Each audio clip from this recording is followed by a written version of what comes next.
Good morning, good afternoon, good evening to everyone, wherever you are in the world. We're doing something a little different. I've got some friends with me today, and I'm really thrilled to be able to have David, Lauren, George, and Zach. And we're talking about guest sentiment, however you want to call that phrase. I'm sure everyone on the call has a different kind of phraseology for describing why guest sentiment is so important for restaurants. And today we're doing this live on LinkedIn, on YouTube, on a bunch of different social channels. We'll record it, so even if you can only spend a few minutes with us, you'll be able to look at it later. But let's do this because we want to use as much time with the talent that we have on the call to get things going. Let's do a few introductions. Hopefully you know who I am because this is going out through my feed. But if you don't, my name is Carl Osborne. I'm the COO, co-founder of Juicer Pricing, also known for writing this little book, which has a nice little reference in it to guest sentiment. It's called Delivering the Digital Restaurant. And if you hang around today and ask a question or two, we're going to ask the panel what was their favorite question. And whoever gets the favorite question is going to get a free copy of the book. So please think about the questions you'd like to ask our panelists, and we'll be happy to send on a copy to you. But let's do this. Let's start with ladies first. Lauren, lovely to have you here today. Tell us, who are you and why are you here? That's such a great existential question. I don't even know where to start. And where are you going? Let me consult my therapist. Just kidding. No, I am Lauren Fernandez. I'm the CEO and founder of Full Course. We are a restaurant development, education, and investment firm. So we specialize in helping emerging brands grow from anywhere from 1 to 5 units to 20 and beyond through capital that is fair and ethical, our educational services, which are part of our nonprofit, and our development services, which helps brands grow in a number of different ways, from franchising to product development and company stores. So that is what we do. We're happy to be here and talk a little bit about guest sentiment today. So thanks. I'm really pleased to have you here, and you're doing amazing things over at Full Course. And where can people find out more about Full Course, Lauren? We are at fullcourse.com and all forms of social media as at Full Course Official. Great. Everyone, I would encourage you to check it out and hear more about all the great things that Lauren and team are up to. Now, after ladies, I have to go to my national roots and support all things British, I'm afraid. So George, thank you for joining us. Where are you in the world today? Are you over in Blighty, or are you closer to our shores here in the United States? I'm much closer. I'm in Austin, Texas. Yeehaw! I think I'm getting that right. By the way, that is the first time I've ever heard yeehaw in a British accent, and it works, George. Yeehaw, ladies and gentlemen. Yes. So I am CEO and co-founder at Yumpingo. We were launched out of London about 7 years ago now, with a mission to improve the customer experience of restaurants, really. And we work particularly with experience-led brands that are multi-unit operators, anywhere from sort of 5 to 10, up to our largest customers, Texas Roadhouse, with 600 plus locations. So a wide range there. We really focus on 2 core things working with restaurants. The first is helping them develop killer value propositions. That's their menu, their service operation standards, so that they've got a really good product market fit, essentially. And then the second is all around, once you've set that, delivering on that, executing on it every single day, every location. And the reason why that's so important is because people have this expectation about the restaurant when they go in. And if you don't meet that, it causes churn in the customer base, basically. So we give restaurants the tools to effectively manage with their teams, improving the experience and reducing that churn. So it's very great to be invited to be here today, and looking forward to the conversation. So thank you. Great stuff. Nice to have you here, George. Thank you for that. All right, let's go. What can I do next? I'm thinking best beard, best hair. We'll go with best hair. Zach, over to you, sir. Oh, wow. Okay. Well, thank you. Zack Oates, founder and CEO of Ovation. Also, if you can't tell, I have a part-time job pushing blow dryers. That's pretty much how I spend my whole mornings. Well, Ovation is known for being the world's shortest survey. We are a 2-question survey, and then we use AI and our intelligence to derive all the answers you're trying to get to without asking all the questions. And we love our friends over at Yumpingo. I actually, at home, my blue light blocking glasses are Yumpingo glasses. So anyway, big fan. I tell people, if you're not going to use Ovation, use Yumpingo. If you're not going to use Yumpingo, don't use anyone. No, I'm kidding. And the whole concept is, look, we want to make sure that it's easy for the guests to give you that feedback. So instead of getting 1%, 0.5% of your guests, get 20% of your guests to give you feedback with a really short question, really short survey. You can do that and then make it really easy to respond to that guest, help them feel heard, help them feel known. And so we have an app that in 3 clicks, you can respond to that guest and engage one-to-one in real time. And then let's make it valuable for the location. So locations are driving more 5-star reviews. They're driving revenue. They're driving app downloads from the happy customers and driving repeat visits. So that's the concept is, let's get all that feedback while driving revenue. And it starts with a 2-question survey and it ends with magic. Very good. Great to have you here, Zack, as always. You're also probably one of the most traveled conference goers out there in the restaurant scene. So if you haven't met Zack in person, I'm sure you will be able to soon. Just go to any restaurant conference around the world. He's there, or his doppelganger. Yeah. Mr. Cantu, David from BlackBox Intelligence. Nice to have you here as well, sir. Last but certainly not least, tell us about BlackBox and you.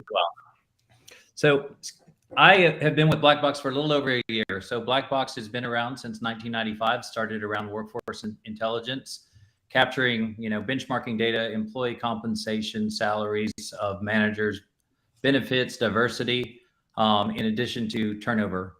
And we also have financial intelligence, which is all the sales and traffic data, in addition to guest sentiment data, to where we're pulling from a little over 170 brands, approximately 60,000 locations of sentiment analysis. And we're connecting the dots between retention of workforce to sentiment, positive sentiment and retention of customers, and how that impacts overall sales. We most recently launched Guest XM, our omni-channel feedback, to where we're capturing all of the unsolicited feedback as well as the solicited feedback, capturing from channels like Yumpingo or from Patronics, to where from CRMs and loyalties as well as reservation systems, to where we run that all through our natural language processor, allowing HR, operations, and marketing to determine the areas of opportunity that they need to focus on to improve the guest experience for the next guest coming in, or improving the experience for the workforce to help drive retention. So That's awesome. Pleasure to be here. Well, it's a pleasure to have you here. This call, I was looking back at my emails. This get together of ours has been a year in the making. I thought it was going to be a relatively quick thing to make happen, but here we are. Finally, we're together. And one of the great things about having you here, David, is that you've very kindly been able to pull together some data for us to kick off our conversation today. And in many ways, it's a state of the nation, if you will, on restaurant sales, traffic, and guest sentiment. So, if I can, what I'll do is I'll just bring this up, and I'll put our little faces to the side here, and we'll ask you perhaps to help us understand where is all of this. I'm just going to make this a little bit bigger. There we go. Where are we with all this today? And take us through what you've been able to pull together from the great data that BlackBox pulls out there. Absolutely. So we want to start with the workforce, because this, clearly there's been, the drastic change that we've seen over the past 3 years with the workforce, and we've tied that workforce. If you would kindly go to the next slide, this is where we're seeing still today most of the restaurants from limited service to full service. We capture limited service. It's all staff. Restaurants are opening today with about one person short still. As you look at from 2021 to 2022, this is up to Q3 of 2022 in red, to where we're still seeing short staff on limited serve. Full serve still a little bit more significant. Not everybody has fully come back to the restaurants. There's a lot of third-party delivery that's created some disruption, and full service back of the house is still short as well. So this has led to some of the sentiment analysis that we've been pulling, to where there's short staff and how it impacted some of the attributes of the sentiment analysis that we capture. If you go to the next slide, another big issue that we've seen is turnover. The good news here, this is actually a good news slide. I mean, we've never seen turnover like this, and it's been over 20 years. At 170% for the hourly worker. I think what was more alarming to us, we understood the workforce coming back in environments to where they didn't feel safe. I would say the consumers were, having certain expectations. There were supply chain issues. The big concern for us was really looking at the management turnover. Usually what's attributed to turnover for a restaurant is a GM or a manager. Usually you start to see that in the hourly workforce as well. So it's still at a record high here in limited service. The good news on full service, we're starting to see that come down, as well as the turnover for the hourly workforce. So full service, much better, on the decline, which we all want to see. But limited service, still short staffed, still a lot of concerns. Carrying on into how this impacts the guest sentiment. So just giving you a little analysis. So we capture with approximately 59,000 locations, 170 brands. We're capturing it from all channels of the unsolicited. So this will be mostly what we're seeing. About 90% come from Google reviews. Then there's the Yelp and others that we're capturing. And with this, we're able to take this and run it through. We're doing about 750,000 sentiment points a month, to where we're capturing it over to all these channels, and we're boiling it down to the areas of opportunity and focus. So if you go to the next slide, this is really what we're seeing on full service side. So ambiance still down. This is quarter over quarter that we're reviewing here. So the way we look at ambiance, it's usually this goes into temperature, it goes into noise, it goes into overall decor, and cleanliness. So where we see it down is still on the cleanliness. What we capture in that analysis, it's dirty tables, dirty restrooms, dirty floors. Now this was much higher, but we're starting to see this come down, which is a good sign. Food from the turnover impacted in the kitchen, as you saw that some of these kitchens are short staffed. It's impacting the analysis that we see in food. Overcooked, undercooked, soggy. Those are the typical analysis that we're pulling out from that, dependent on the brand and dependent on the cuisine. Beverage turned positive, service turned positive because the workforce is coming back. So we're starting to see more on the service side, to where that's helping. But the value is down because we've seen menu prices go up as much as 8% in most cases. We've actually seen as much as 12 to 15% that the customer is being asked to pay on the overall value. Some of the value is being hurt by third-party delivery too. We'll show you that in a little bit, but that's also impacting the overall value. And then the overall, what I would consider, it's the desire to return. On the desire to return is will not go back, or can't wait to go back. We'll capture that in the sentiment. We have about 60,000 combination of words that we capture through that sentiment analysis. So overall, generally not horrible, still improving. Definitely, we expect this coming quarter that we're going to see stronger sentiment on the ambiance, as well as food, but we're not out of the woods yet. If you go to limited service side, this is what's really concerning to us. Still, much of them are, down staff. Turnover is really still very high, both on the management and the hourly team member. Ambiance, dirty restaurants, dirty restrooms. This is what we're typically seeing. Food's down, preparation, with fried foods. Beverage is also down, service is down. It's down across the board. In addition to the, desire to return as well. Overall value down 0.5%. Again, menu price increases. Now, just kind of finishing this all up, if you go directly to the sales and what the sales are doing as of Q3, if you go to the 10th slide, Carl, and on this is what we're seeing overall net sentiment close to pre-COVID for full service. It's almost back up to the levels that it was on the sentiment, which is positive, but we're still seeing that continued decline in overall sentiment for third-party delivery. That's what's affecting the limited service side. And just going to the next slide, this is more on, just the price per average ticket or price per average person. It's a positive 8.8%, where we saw those menu price increases. Comp sales growth up 5.3%, but the traffic's down negative 3.3%. We expect Q4 to be a little bit more positive because the previous year, 2021, was impacted by COVID and other things, as well as the early part of Q1. So, between fourth quarter and over the next 2-3 months, we still expect to see year over year positive on sales, but we're still tracking that traffic closely because that's what we're seeing to continue to decline. The last slide is just more on third-party delivery. This is the dotted lines are pre-COVID, what percentage of third-party delivery or off-premise was being done in sales by these restaurants. Top lines are what they are today. It's here to stay. We're not seeing a big impact or a downward turn to that. So customers are still going to be faced with how do you create value in an off-premise model for both food as well as service. So this one, I wanted to tee this up to kind of share just what's happening on the macro trends, because I'm sure there's great analysis from Yumpingo and Ovation that they're seeing as well coming from this. David, thank you for that. I mean, great to be able to see the data. Perhaps not so great to see some of the data in the sense of the sentiment out there. But I've been saying this for a while, in the sense that we know consumers want to be able to have a better experience. We know that they are, in some instances, willing to pay that little bit more. But the experience today doesn't seem to necessarily be improving, certainly in an off-premise context. And so we have a former operator in the room here with Lauren. And Lauren, I'm curious if you could reflect on what David's just shared to us, but similarly, what is great guest satisfaction to you? How did you look at it back when you were running restaurants? Yeah, I think for us, it was always about that, what we would refer to in the industry as a net promoter score, right? Would they recommend this to a friend?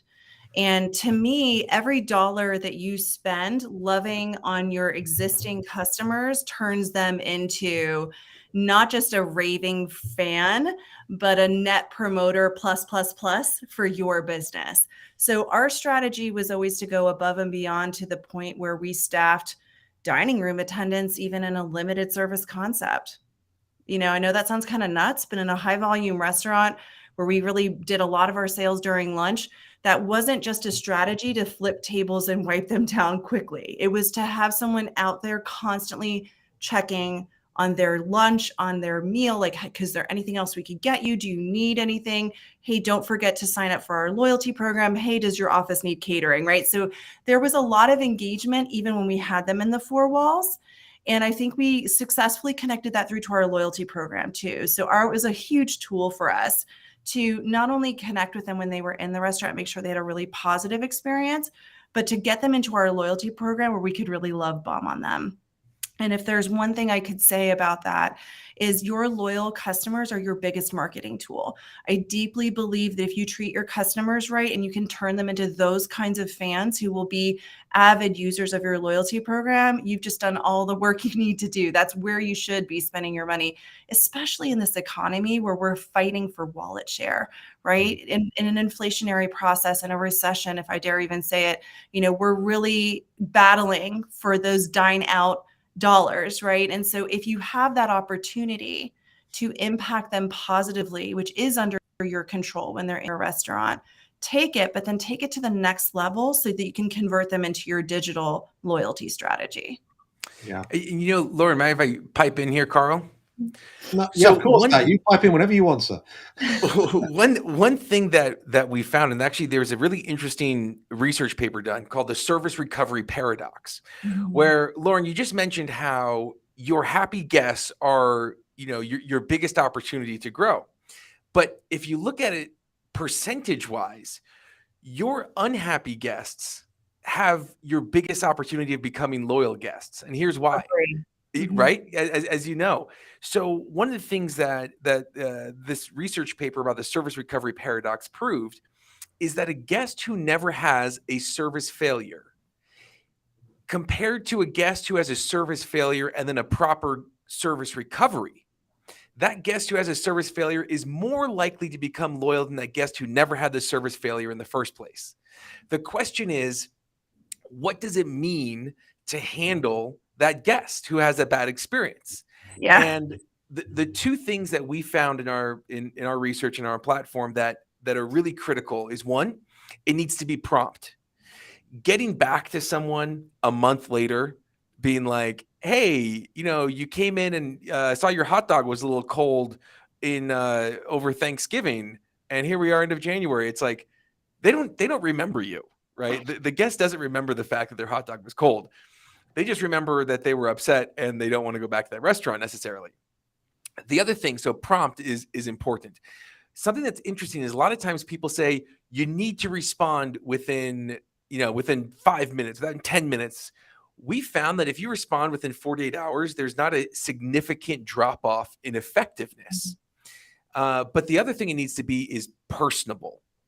You need to be able to communicate with that guest, use a name of someone talking to them, use their name, address their concerns specifically, talk to them like, I don't know, a human, right? Yeah. Or like, if you can't talk like a human, just use Chat GPT and that'll help you out. That's like better content than most people create. And if you do something that's prompt and personal, and then the trick is an incentive. The incentive doesn't even need to be big to get them to come back. But in our data, we found that you are twice as likely to bring a guest back, even if you offer something like a free churro. That's might be like for El Pollo Loco, right? It might be like $1, but that'll get a free drink. Even a little thing just to show that you care about them and that they feel like they're getting some sort of compensation is so critical. And so I 100% agree. I think it's so, we need to be able to find our happy guests and convert them into, taking action to grow the brand. And also, we need to address those unhappy guests. Don't let those unhappy experiences sit there. Respond to them, address them. Do it promptly, do it personally, and have some sort of a trackable link so you know who that guest is and when they come back, and make sure that you're eliminating those the 1% of consistent complainers. Talking of this importance of promptness, Zach, I was talking to the restaurant at the National Restaurant Show last year, and I was trying to do my very best of advocating for all the knowledge that you guys have been teaching me over the years. And I brought up Richard Branson's company, Virgin Trains. I don't know whether you ever saw this, but it was a representation of a guy. Unfortunately, he was in one of the restrooms on the train, and there wasn't any toilet paper left. And he tweeted out about his disappointment that there wasn't any toilet paper. And guess what? Because Virgin Trains and their social media team were so on it in that very moment, someone came and was able to get him the toilet paper. And that became this huge viral tweet that Virgin Trains got a huge amount of benefit from because they were able to respond in the moment. So a bit of a fun example. But the reason I share that with you guys is that the importance of this now is that it's not about a positive or negative guest experience just being told to our immediate network of friends. Because so much of this stuff happens across the internet, a good experience or a bad experience can go out there and become something pretty bad if you don't manage it. George, what's your take on this? Tell us your perspective and how promptness is a factor. And I'm curious for your view on, what is great guest satisfaction when you can overlay the data lens that Yumpingo can bring to the table? Yeah, sure. I mean, the evidence that I've seen both from our own platform and customers and from various industry reports is fundamentally the more happy guests and customers you can have because you meet their experience, the better the business is run and the more customers you get. And I think recovering and promptness is very, very important for those times when things go wrong. Hopefully it's quite a small percentage of times. And hopefully that when things do go wrong, you maximize the opportunity for them to recover. Where we focus and the companies we work with really focus their time though is a lot of them use NPS, I think is the benchmark, which we've seen across the industry. Could be CSAT, could be likelihood to return. I think the most important thing actually is consistency of having that same metric. So using the same metric over an extended period of time and getting the right amount of data so that it's meaningful. Because if you only have a few data points over the course of many, many months, well, you've got a very low fidelity view of what's really going on in your restaurants. But that's the benchmark, that's fine. But if it dips, why? Why is it dipping? What's going wrong? Where is it going wrong? Which menu items is it? What patterns of shifts can I spot? And I think that's been our approach of working with brands, is giving them very granular but yet easy to understand view of what's really going on in their restaurants and what's important to fix. Because if you're an operator and you've got, say, 2 or 3 restaurants in your portfolio, you can be there on shift, looking around, you can touch every table, you get all that data. But as soon as restaurant brands start to scale, as the operator, you lose control over what's happening in all of your locations all the time. So our kind of philosophy is to say, almost put that operator on every table and put their kind of brain into the software so it can help teams to prioritize and fix what's really important. The final thing I'd say on the value point, which David, that was super interesting, and particularly the differences between the different service styles and parts of the market. We've seen, because we track value perception on every single dish that guests are served. So we've got this very granular view of them. And so what's been interesting to observe is that value isn't necessarily correlated with price increases. It seems to also matter a lot about, so customers are expecting prices to go up. There's inflation going on with that, but that made them more discerning. So they're now paying more. They're kind of, it's like their expectation of the quality element of value, because value is a factor of quality and price. Mm-hmm. So the quality element is more important than ever. And so you've got to be making sure that you meet that for as many guests as possible. Because if you get it wrong, it's like a special kind of pain when you have a bad restaurant experience, because you can't, it's not a pair of sneakers you've bought online and you can send it back and get a refund. It's your time on this earth, and it's disappeared for a moment.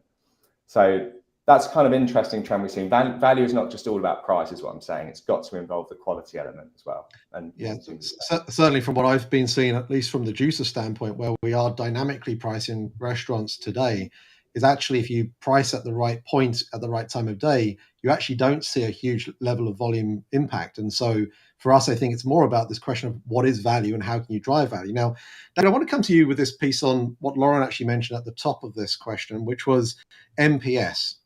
And I had a CEO the other day of a big restaurant group ask me, he says, well, Carl, my board are telling me that my NPS score is this, but why are my sales this? And I can't find the correlation. Has NPS had its day? Does it still have a role to play? And how can companies like Ovation and Yumpingo and what they're doing really take things to another level? So I would say, so I ran restaurants for 17 years, early stage with Outback Steakhouse, early stage number 3 with P.F. Chang's China Bistro. So I'm a restaurateur through and through, have been in the tech space for 20 years, building technology for the restaurant space. I would say that when I really look at the data of sentiment, Net Promoter Score is not actionable. It's one thing. It's not really the entire journey of the customer. The entire journey of the customer is the ambiance, the service, the food, the beverage, the overall value that they got from that, and their desire to return. And then there's an overall net sentiment with that categorization. But each nuance of that sentiment, is broken down into fine granular detail that needs to be actionable. I run restaurants a lot of times. So, the way I think about technology is if it doesn't help a manager action something, then it's just data. It's just more noise. And, I would say from the time that I last ran restaurants was 2006, the environment has changed with the technology, because back then there was probably about 5 solutions in a restaurant. You probably had your point of sale, your BI, maybe your labor, maybe your inventory, and loyalty.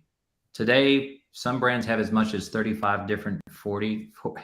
We have found a brand that had 42 different point solutions in their restaurant. So think about all the data that they're capturing. If it's not actionable, it's hard for them to make a difference.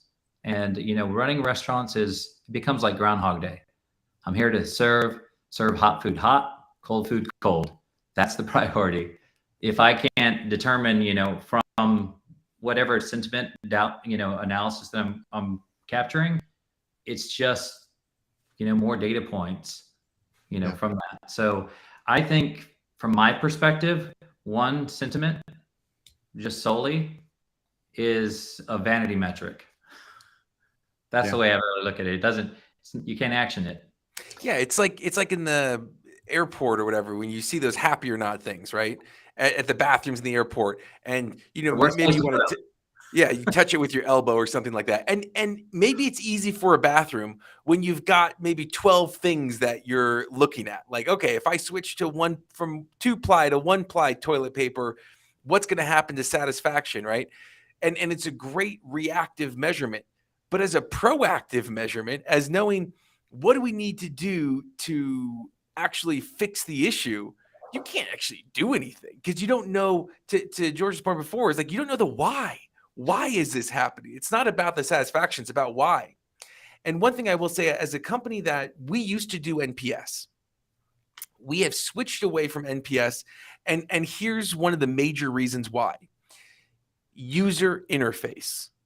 We do almost, we're 99.9% of our surveys are completed on a mobile phone. NPS is 11 options, 0 to 10. And it is extremely difficult to have a user interface with 11 options on a mobile phone and get accurate representation. Then we switched to 1 to 5. We switched to stars. We've tried a whole bunch of different things, and we found that emojis, actual like smiley face emojis, have been the most accurate depiction with the lowest false positives and false negatives, and to give the emotion of what's actually happening. Because at the end of the day, you're only as good as your last experience at that restaurant, right? Mhm. You could be super loyal to a restaurant for years, and you go in and have a horrible experience, and you're at risk of losing that customer forever. Especially because there is no industry on earth that has a leakier bucket than a restaurant, where so many people are walking in and walking out that door, and you know no more about them when they walk out as when they walk in. And Dean LeBay just made a comment on the cost of acquiring versus the cost of retention. And when you look at it, it costs you 5 times more to get someone to come in the first time than it does to get someone to come in the second time. And yet 70% of first-time customers don't come back. And so we're spending so much money to bring people in, and then we're just hoping. We're hoping it's a good experience and they come back.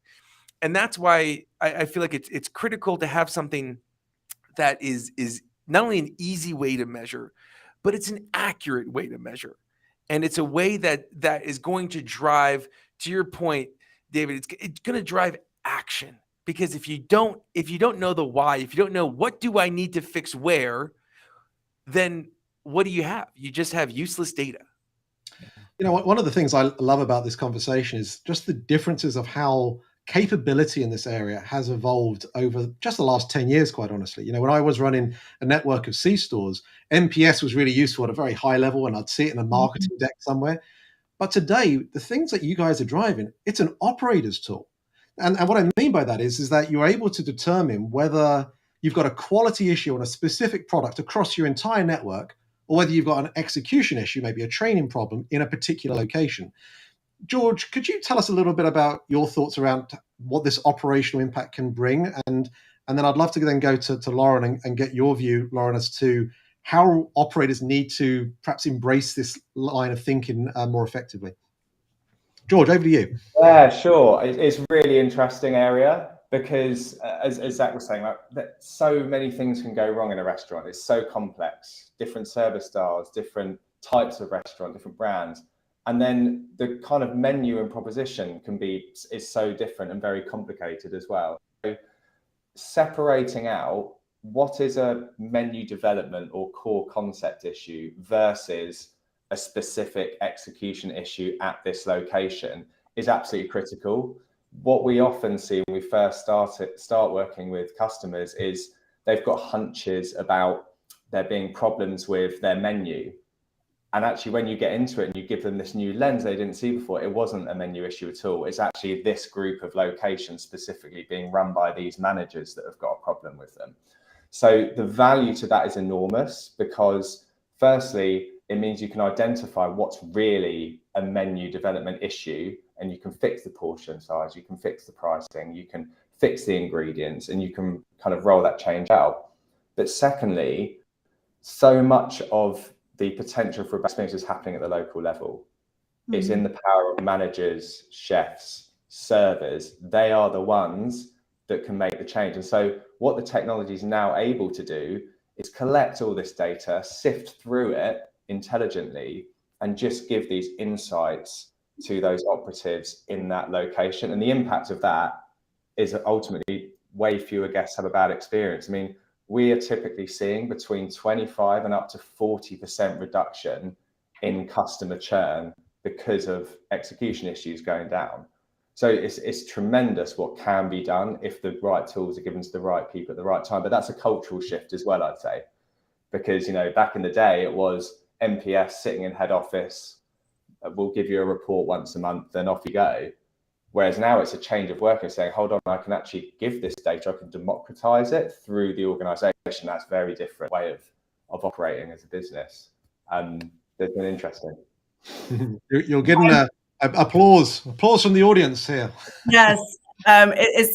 So I just want to say, I've been sort of holding my tongue on this. So at the end of the day, whether it's NPS or some other tool, you need to be measuring guest sentiment, and you need to be managing your brand reputation, including negative comments online, period, full stop.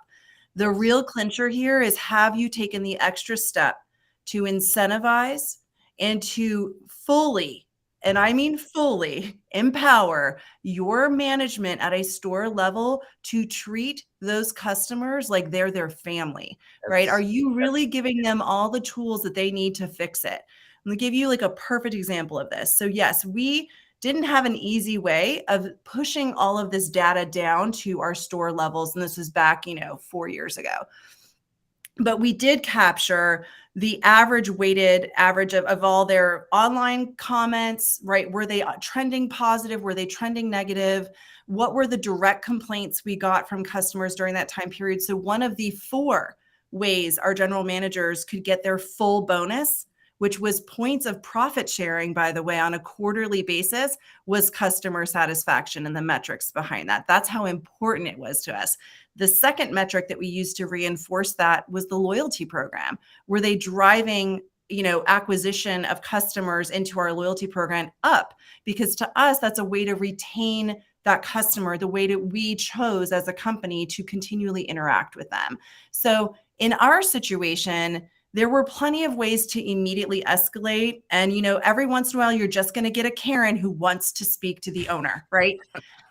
One of my favorite stories was, I was at a register one day and I got someone who escalated and they were like, I want the manager on duty. And I'm like, you're looking at her. And then she was like, well, that's not good enough. I want the owner. And I'm like, still looking at her. And the whole line behind her started laughing. And, we took good care of her, and I'm not making fun of that person, but rather those moments still exist. And even if it's the 1% squeaky wheel, you have to empower a manager to handle that situation authoritatively. We developed these little cards. We called them owner escalation cards. And it was a business card printed for specifically the purpose of when a manager could not fix it on their own, they had our permission to hand out this card. And the email address went to owner at, and it was me, but it channeled all of those really kind of high conflict, really unresolvable issues directly to someone on our team who had authority to deal with them at the highest level. And then we could try our best to rectify the situation. But that was yet another tool I gave my managers. I said to them, look, do not feel ashamed to escalate to an owner. We have a process for that. Here you go. Use it. If you can't fix it, stop wasting the time on it and say, you know what, I would really love for you to speak to our owner. Here's her information. And to the whole point I want to make here is, data is wonderful, but you have to share it and you have to incentivize and empower your teams who are on the ground, full stop. Wonderful. Hey, I'd like to spend the next kind of few minutes, if I can, helping the average operator that's listening, that tunes into this after the live broadcast, explore this theme, because I estimate probably 2 to 4% of sales today of a restaurant's overall sales is going towards technology in some way.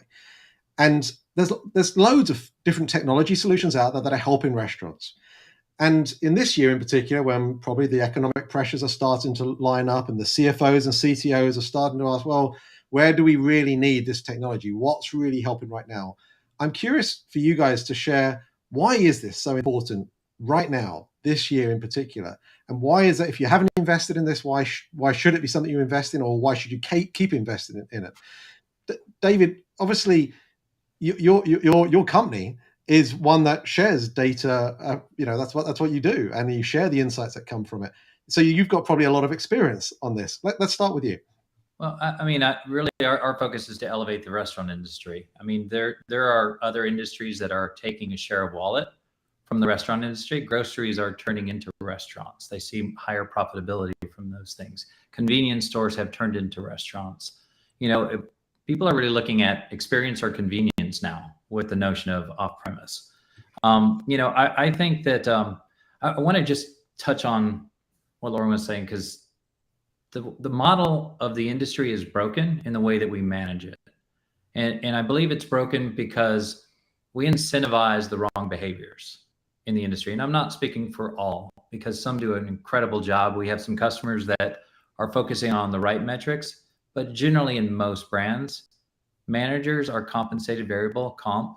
We take all the benefits, understanding food cost and labor cost. Mm-hmm. Guess what happens when you're incentivizing that behavior? As far as labor costs, when we see it in wage inflation for those that were, on average 35 hours, or if there was a law enacted that 35 is no good because of insurance, they adjust hours and they impact the employee because they get bonused off of labor percentage. Food cost is the same way. Food cost is counter to the customer experience.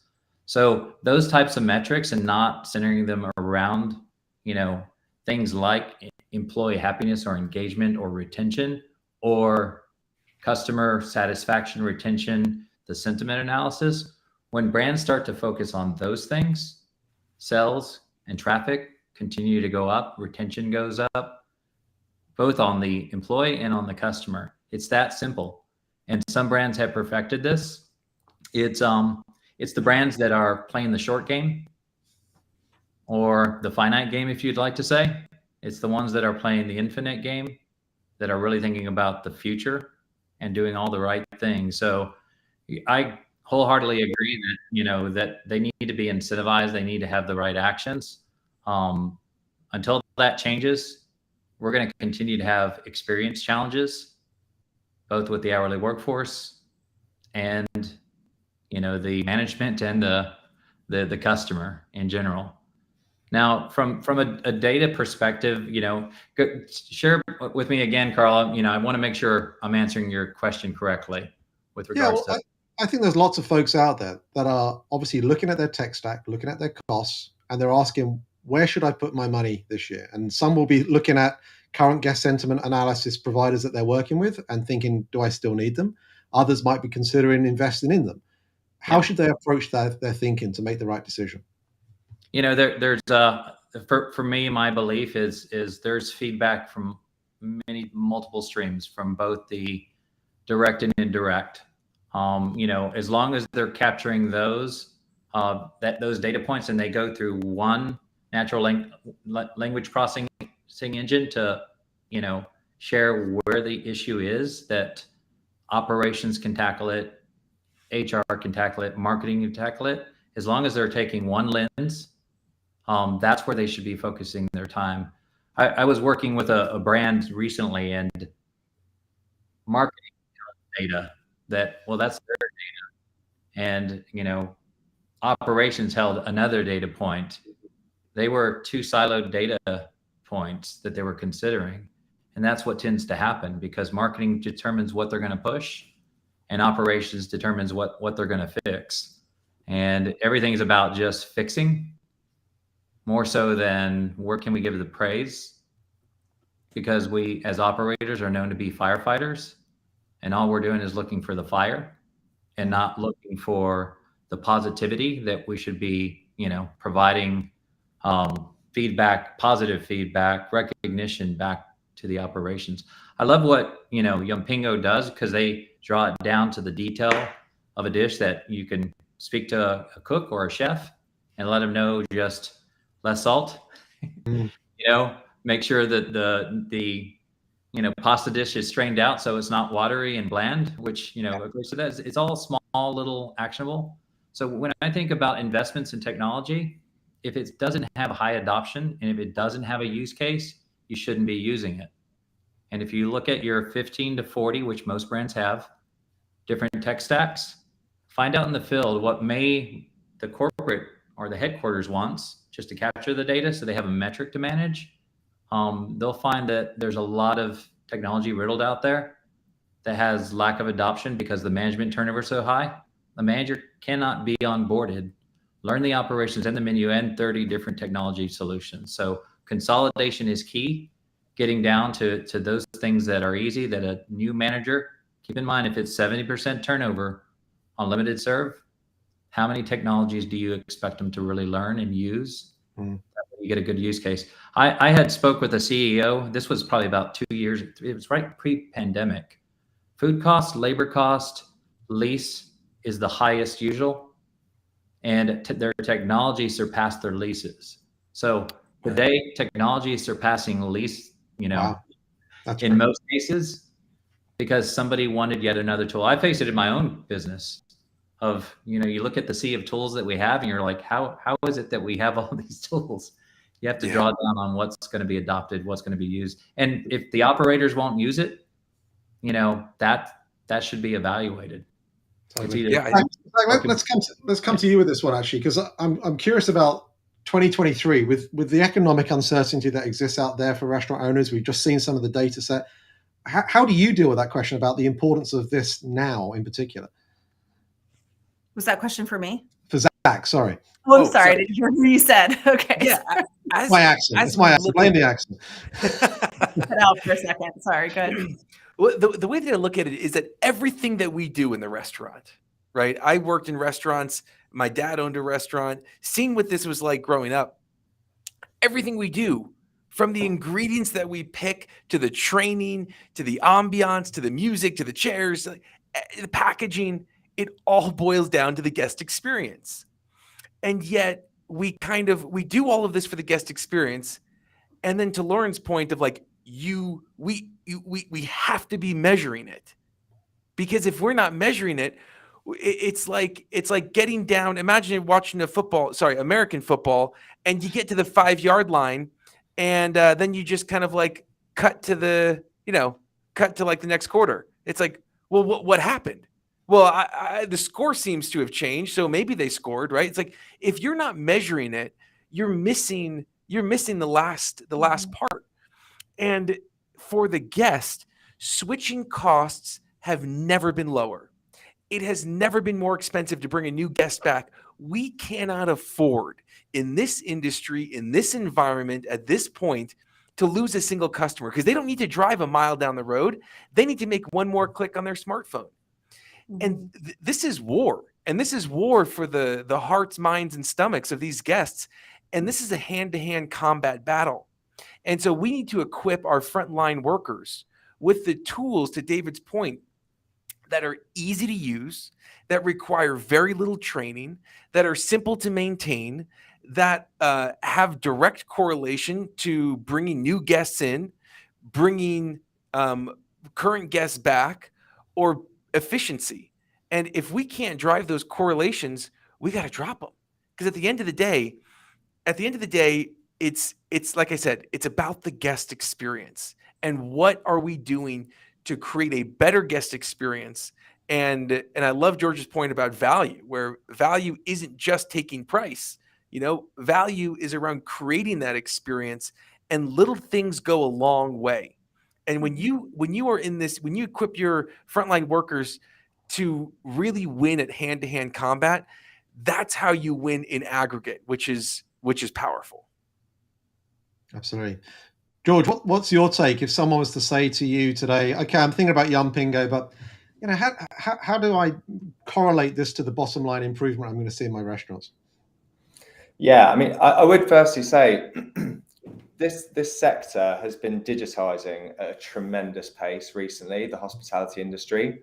Like over the last 5-10 years, it's just exploded. And so it's very difficult to navigate, both as an operator, but sometimes for us to understand the whole ecosystem of what you can do and what talks to each other and what doesn't. So I think it's important to kind of just recognize that. Right now is just there's fewer customers out there ultimately, and it's more competitive. Mm. So how can technology give you the edge? When I look at other sectors in the space we're talking around today, around guest satisfaction and feedback and customer experience, there's a lot of maturity to learn from in what other sectors are doing and how they approach managing the customer journey. And they really put the customer and the customer data at the heart of their business. And that's a bit different to hospitality right now, where it's the financial data that kind of sits there in the middle. It's quite interesting to kind of observe what I think is happening in this industry, and you see it in others, of how guest data and profiling and understanding how to improve everything for every single guest is really, it's really a growth area. And I think the future. One particular use case though, why us right now?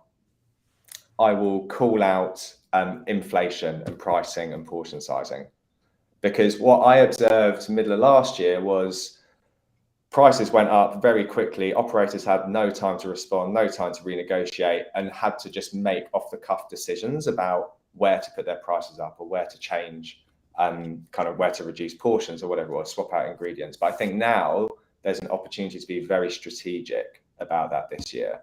So I would say with Yumpingo, you can identify every menu item, look at the taste, the portion size, the value of it. So you can then A/B test what's the best price and quality factor for every single menu item and roll out really quickly with confidence.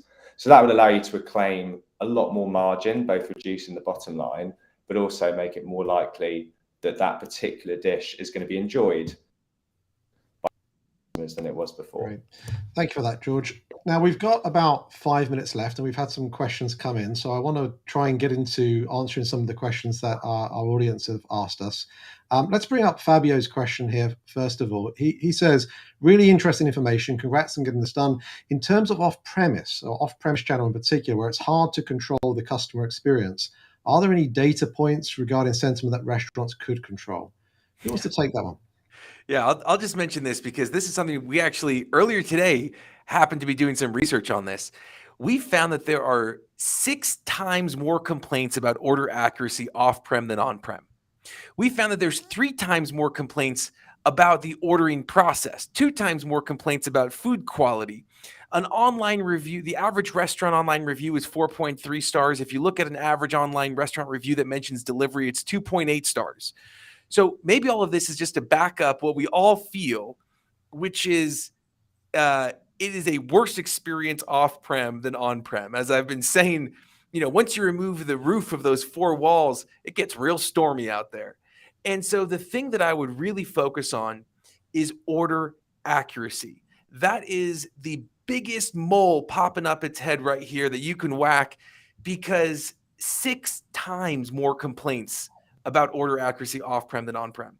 It is essential to have a system where you are double checking that order, because while 30% of orders have an issue when you dine in, you forget my ketchup, easy to refire. Or not, I guess not refiring ketchup, but you mess up my burger, easy to refire. You forget my ketchup, easy to get it. You give me onion rings, not fries, not a problem. You don't bring me, an order of fish sticks, I can go get it. You do that after a 20-minute drive home with 3 angry kids who are hungry, an upset husband who's hangry. Like, that is a different story. You're dealing with a dragon there. So I would say the number one thing is expo your to-go orders and ensure order accuracy. There is nothing that will get you a faster negative review than inaccurate order and missing items for to-go. And it will hit you on your chargebacks as well. If you haven't got a good control process in your chargebacks, the third parties will hit you in the pocket there. Okay, let's go to Chris Swiden. He's asked, how many feedback questions tends to be the best quantity to get quality feedback without abandonment by the guest? Great question. George, you want to take that one? Yeah, sure. I mean, I don't see it in terms of numbers of questions, but I see it in terms of time. So we like to keep it under 1 minute is really important. And the way we approach it is we ask some questions, but it's more users being able to input, did I like this dish on these areas, or what was my problem? It was a speed issue and it took too long to take my order. So we basically try and work hard so you get the guests to identify any problems as quickly as possible, without having to ask them 100 questions to find which was the one that was actually the problem. Great. Thank you for that, George. I know we've got about a minute and a half left before Zack, because he's so popular, has to go to another live webinar. So follow his feed. I'm sure he'll be somewhere else. But before we do that, let's ask David and Lauren. This is something, David, you were touching on earlier about just the importance of staff sentiment. What we've got here from Katie is, in terms of incentivizing management incorrectly, curious how the panel views the ideal ways restaurants should be incentivizing their staff around guest sentiment analysis. Are there any metrics? I want to share this. Oh, I'm sorry. Please, Lauren. No, you first. It's okay. It's you know, if you really study Google, and if you really study Google My Business, and you realize that today people are naturally conditioned to open up a map, type in Mexican, type in hamburger, type in something. Google has figured out the whole SEO strategy, and you need to understand what that is, because it's not just about star rating. And I do believe that because mostly 65% are going to Google specifically, it's probably higher by now. That is a window into the value that your staff has on the previous customers. And if you're not responding to them, if you're not interacting with the positive, both the negative, if you don't understand what is the relevance of why is it first on this organic SEO and why are there a few ads, they are driving everything towards that. And if you don't have a strategy around it, you're impacting that first-time customer wanting to come in. There's a relevance factor that might be 4 months. If you're trying to figure out why, there are Google local guides. I'm one of the Google local guides. There's thousands and thousands out there. They have 10 levels.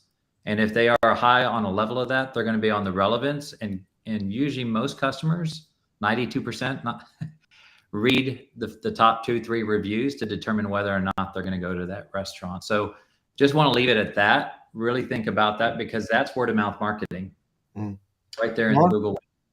You got 30 seconds, Lauren, before we go. Yeah. So what I will say about incentivizing general managers, to the question that you asked on what to do with this customer satisfaction and retention, you have an opportunity when you bonus them to tell them how important customer satisfaction is by how much weight you put on that metric. So whatever your metrics are, again, however you measure it, it needs to be regularly passed down to your manager on a weekly and monthly and a quarterly basis. So when we did it, it was up to almost half of their bonus was on those customer service and loyalty metrics. For us, that was the secret to our double-digit comp growth 2 years in a row. And I'll just leave it at that. Thank you very much, Lauren. Look, I think we could carry on for another hour on this subject. I'm so glad we've been able to get together. I really want to thank each of you, Zack, George, David, and Lauren, for your time today to be able to talk about what I think is probably one of the most important things that restaurants really should be thinking about. It's so easy to be able to bring this into your restaurant. It's so, the technology is out there, it's available, it's working, and it is something that can have demonstrable effect to your business. Thank you for your questions, for those of you listening in. For those that haven't been able to get a question answered, I'll ask the panel perhaps to respond back to you separately through the social channels. If you have any other questions, feel free to put them below. Last question I've got for you guys is, which was your favorite question? Fabio, Katie's, Chris's, any particular one? They're getting a free book sent to them. All right, well, I'm going to decide then. I like what you should be measuring that Lauren answered. I think that to incentivize the right behaviors. Fantastic. Katie, KTY, reach out to me. I'll send you a free book. Thank you, everyone, for joining us today. We'll have to do this again, and I really appreciate it. Take care.